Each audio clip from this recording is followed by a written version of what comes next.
In the headlines, Army fuels bandits' revenge attack in Kano communities.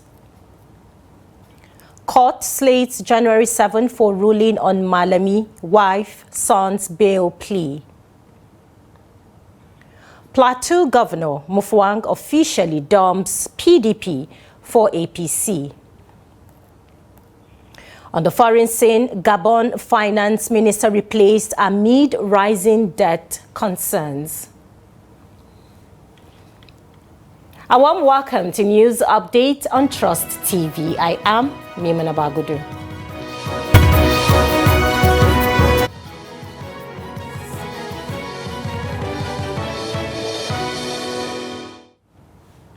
Now, troops of the Joint Task Force have fueled an attempted bandits attack on several communities in Kano local government area of Kano State after the prolonged gun battle.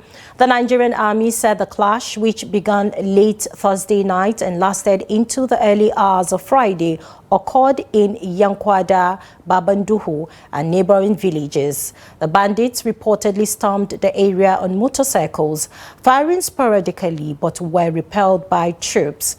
An army spokesperson, Major Zubair Babantunde, said the attack was a revenge mission following the killing of several bandits during a previous encounter last week. He confirmed that the swift military response prevented casualties and damage to property.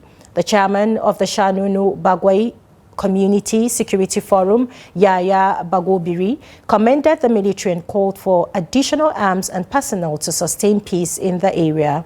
The army says troops remain on high alert and has urged residents to continue providing timely intelligence to security agencies. And now the chairman of Hong local government area in Adamawa State, Usman Inwa, has confirmed that Boko Haram killed 14 people in separate attacks on Mumbang and Za villages, and 2 others were reportedly injured and are receiving treatment in the hospital. And Inwa said the village's proximity to the Sambisa forest makes them highly vulnerable. He noted that previous attempts by Boko Haram were repelled by a combined team of army personnel and local vigilantes, but the latest attack was successful. He appealed for immediate government action to protect lives and property in Hong local government area. Now, Nigeria's Chief of Naval Staff Vice Admiral E.D. Abbas has assured that the Nigerian Army will deny terrorists and other criminal elements across to the Lake Chad waterways.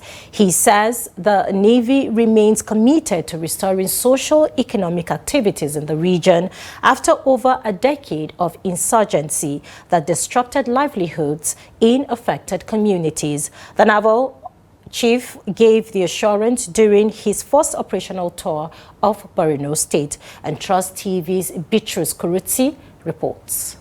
It is the first operational visit of the Chief of Naval Staff Vice Admiral E.D. Abbas to Maiduguri, the Borno State capital. After a courtyard reception, the naval chief alongside senior officers proceeded to the headquarters of Operation Hatinkai for a closed-door operational briefing. Speaking to journalists after the meeting, Vice Admiral Abbas said the visit was aimed at assessing ongoing operations and identifying areas that require support to sustain gains recorded against Boko Haram and ISWAP terrorists in the northeast. He assured that the Nigerian Navy will deny terrorists access to the Lake Chad waterways. We know that's a fishing community, and that is part of the socio-economic activity of that general area. So by our presence there, we are able to also make the waterways safe, and we have been able to do that. Right now, I think we have dredged about 11 kilometers off the Lake Chad basin, so thereby improving the livelihood of the fishermen that use that general area, and the more catches they have, the better for the economy. So The naval chief later embarked on an aerial operational tour to the naval base in the Lake Chad region, where he inspected and assessed the waterways. He also addressed frontline troops and later shared a lunch with them. Vice Admiral Idi Abbas expressed satisfaction with the troops' counter-insurgency efforts and operational strategies, commending their resilience and sacrifice. He charged them to remain united and committed, assuring that victory over insurgency is in sight, while pledging continued logistical and operational support. I was not also sleeping. I have been thinking of this place to come and assess what is here. When I heard that drones come around at night, so personally I have not been sleeping. But having come here today and seen you people, I believe if I go back, I will sleep because I don't. The naval chief also paid a courtesy visit to the Borno State Government House, where he met with Governor Babagana Zulum. But we still need your cooperation to ensure that the clearance exercise is completed. We believe it should not stop there because the UN 2017 resolution security resolution has clearly stated that military operations are to be followed by stabilization mechanisms. As we clear the waterways, we need presence of Nigerians on the shores.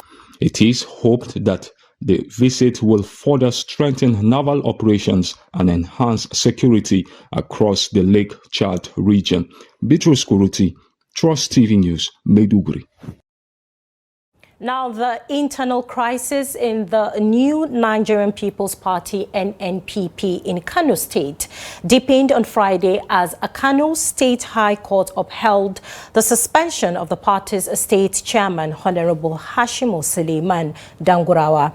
Justice Zuwaira Yusuf of High Court 13 Miller Road Complex affirmed the suspension imposed by Dangurawa's Gargari ward in Dawakin Tofa local government area and restrained him from parading himself as NNPP chairman pending the determination of the substantive suit.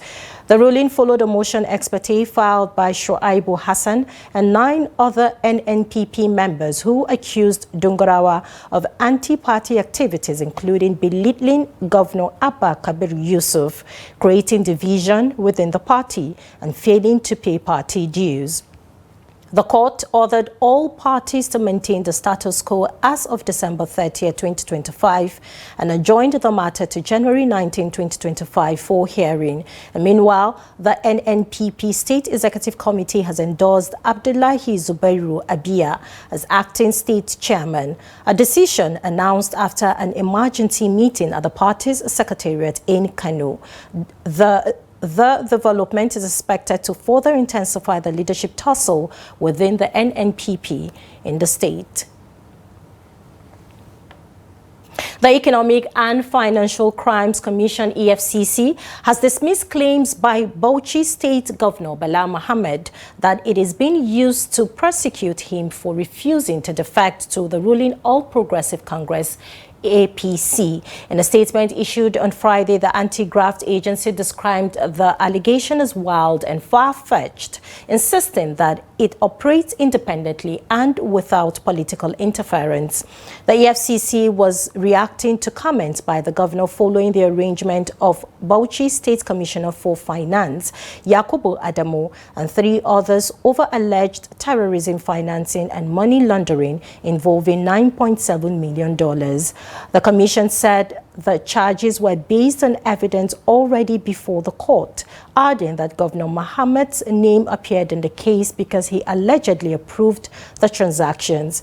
It rejected suggestions that the Minister of the Federal Capital Territory, Nyesom Wike, or any political actor could influence its investigations, urging the governor to focus on governance and allow the agency carry out its mandate. The EFCC stressed that allegations of terrorism financing must not be must not be politicized, noting that it will continue to enforce the law without fear or favor. And now the Federal High Court in Abuja has scheduled January 7 to rule on bail applications filed by former Attorney General of the Federation Abubakar Malami, his wife Bashir Asabe, and son Abubakar Abdul Aziz. The Economic and Financial Crimes Commission EFCC accused the trio of carrying out suspicious transactions and attempting to conceal billions of naira through bank accounts and property across Abuja, Kano and Kebbi between 2015 and 2025 during Malami's tenure as AGF. The defendants are charged with allegedly disguising the origin of funds, acquiring property indirectly and retaining sums they reportedly knew were proceeds of unlawful activity, in violation of Nigeria's Money Laundering Prohibition and Prevention Acts of 2011 as amended and 2022. Residents of Makadi, the Benue State capital, have welcomed the year 2026 with optimism, hoping for a better year ahead. Trust TV's correspondent in the state captures the feelings of hope and determination expressed by people in selected fun parks across the city. The report. The countdown to midnight, live music and fireworks lit up the skies of Makudi, ushering in 2026 with joy and celebration. For many residents, the popular adage, New Year, New Resolutions, remains relevant, as the start of a year is seen as an opportunity to reflect, let go of the past, and embrace fresh beginnings. The dawn of the new year brought excitement to the streets, with adults and children enjoying the festivities. Families and friends gathered in high-spirited celebrations at city parks to welcome 2026 together.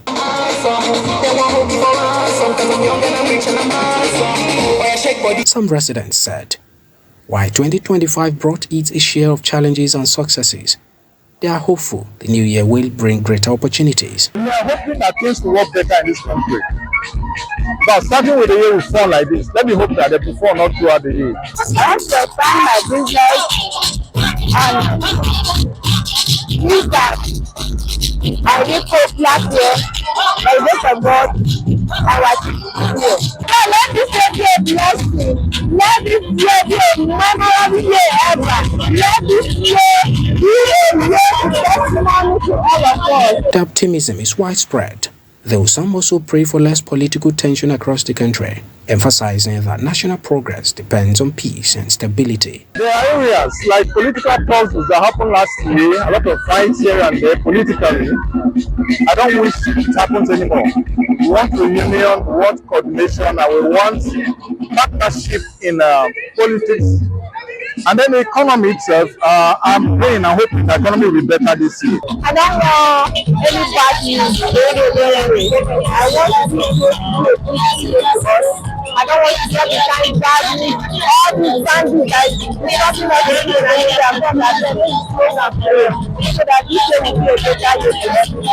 We hope that first that the country will be better, so that we can equally keep sharing this nice time we are having with our families. And we hope that the economy is better. We hope that we have more opportunities for productivity, so that we'll keep having nice times like this. On the new Stamp Duty Act, set to commence this January, many residents said they were unaware of the law, but they remain determined to make the most of the opportunities the year offers. For the people of Makudi, 2026 is seen as another chance to get things right, pursue new goals, and embrace the possibilities a fresh year brings. This is News Update on Trust TV, coming up after the break. Plateau Governor Mutfwang officially dumps PDP for APC. Do stay with us, more news when we return. Welcome back. If you're just joining us, this is the News Update on Trust TV. Let's take a look at our top stories once again. Army fuels bandit revenge attack in Kano communities. And court slates January 7 for ruling on Malami wife, son's bail plea. Now moving on to more stories. The Plateau State Governor Caleb Mutfwang has officially defected from the People's Democratic Party (PDP) to the All Progressive Congress (APC). The chairman of the APC in Plateau State, Rufus Baturi, presented the party's membership card to the governor on Friday in Jos. Speaking at the event, Governor Mutfwang said his decision to join the APC was taken in the best interest of Plateau State, stressing that the move will enhance development and unity. He assured residents that his administration would remain inclusive despite the change in political platform, calling on the people to remain united. The governor thanked the PDP for providing him with a platform throughout his political journey and pledged to deliver quality leadership under the APC. Mutfwang also expressed appreciation to President Bola Ahmed Tinubu for his support and commitment to Plateau State, pledging to back the president's re-election bid in 2027. A midnight fire outbreak has claimed the lives of 6 siblings in Mangu local government area of Plateau State. The incident occurred around 2 a.m. near the old Mangu market while the family was asleep. The victims, children of Malam Sanusi Meifachi, were aged between 4 months and 12 years. An uncle of the victims, Umar Babangida Aliyu, said the children's mother sustained serious injuries and is currently receiving treatment at Allah Nakowa Hospital in Mango. Aliyu explained that the mother and her 9 children had stayed up watching television until about 11 p.m. before some of them went to sleep moments before the fire broke out. Governor Caleb Mutfwang and the chairman of Mango local government have visited the bereaved family, urging them to take solace and pledging support to rebuild the destroyed house. The tragedy has plunged the community into mourning, with sympathizers trooping to the family to offer condolences. And now the Nigerian Union of Journalists, NUJ, has called on governments at all levels to include journalists in premium health insurance schemes to enhance their welfare and safety. The appeal was made during the presentation of financial support by the Gombe state government to families of 7 journalists who lost their lives in a tragic motor accident. And Trust TV's Hassan Lawan Koli reports. While witnessing the donation of the sum of 2 million naira each, amounting to 14 million naira for the bereaved families, the Nigeria Union of Journalists commended the Gombe State government for the compassionate gesture. The union, however, stressed the urgent need for journalists across the country to be enrolled in premium health insurance schemes to reduce medical and emergency costs, especially in cases of accident sustained in the line of duty. But we believe we need to come up with a strategy that is going to go a long way in reducing the way we lose our members. One of the strategies is for us to prioritize issues of health insurance and life insurance for practicing journalists. I want to sincerely appeal to His Excellency. I can recall vividly in the past we have life insurance for practicing journalists, and Gombe happens to be the first council in Nigeria to implement.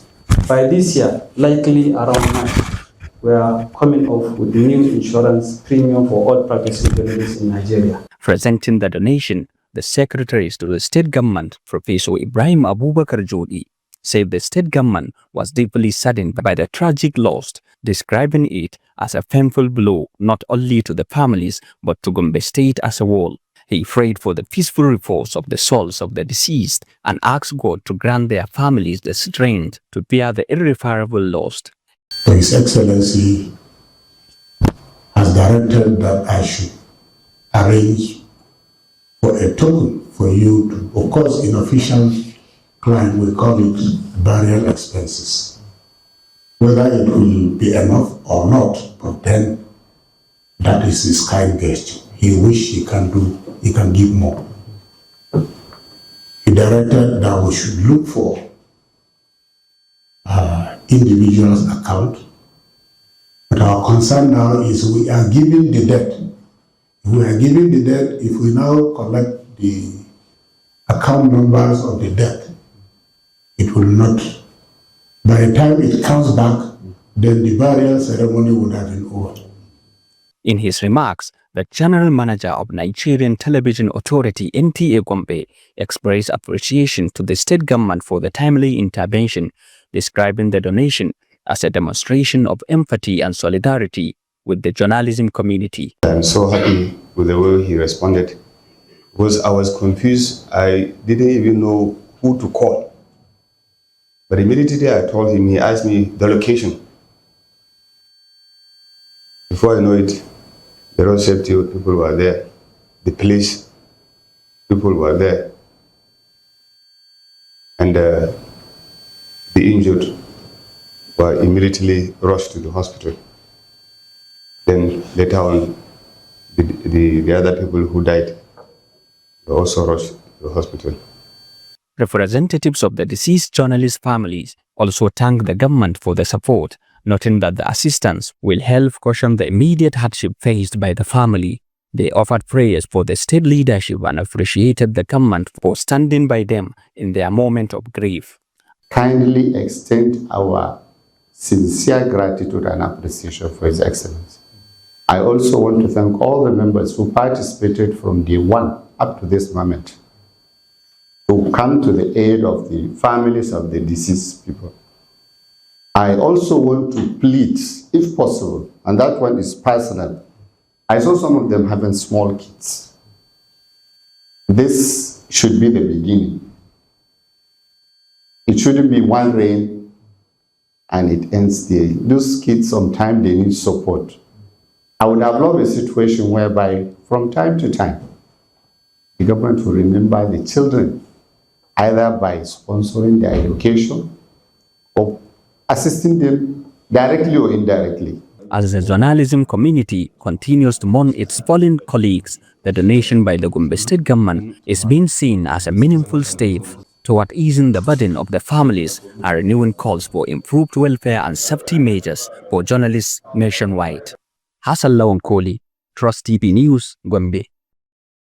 We move to business now. The Central Bank of Nigeria, CBN, has projected that Nigerians' inflation rate will ease to an average of 12.94% in 2026, driven by lower food and fuel prices. The projection was contained in the Apex Bank's 2026 macroeconomic outlook released on Wednesday, which also forecast economic growth of 4.49% in the year. According to the CBN, the expected growth will be supported by ongoing structural reforms and a gradual easing of monetary policy. The bank said headline inflation is likely to decline on the back of falling food prices and reduced cost of premium motor spirit following recent fuel price cuts across the country. The outlook comes amid intensified competition in the downstream oil sector, with the Dangote refinery significantly reducing petrol prices, leading to pump prices ranging between 739 naira and 910 naira per litre nationwide. Meanwhile, data from the NBS showed that food inflation dropped to 11.08% in November 2025, reinforcing expectations of further price moderation. Away from Nigeria, Gabon's President Brice Oligui Nguema has replaced Finance Minister Henry Claude Onyema as the country struggles with a liquidity crunch and rising debt arrears. Onyema, a banker and businessman, was appointed in May following Nguema's first presidential election since the 2023 coup.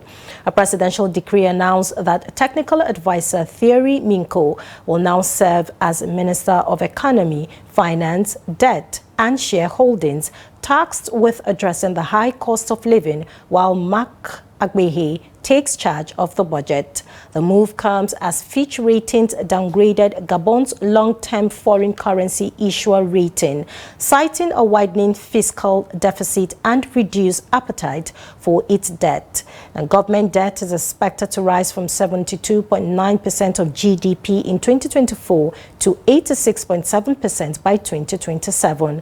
The presidency also said it plans to introduce a new housing tax in 2026 to fund public services, including road maintenance, city cleanliness, and improved lighting.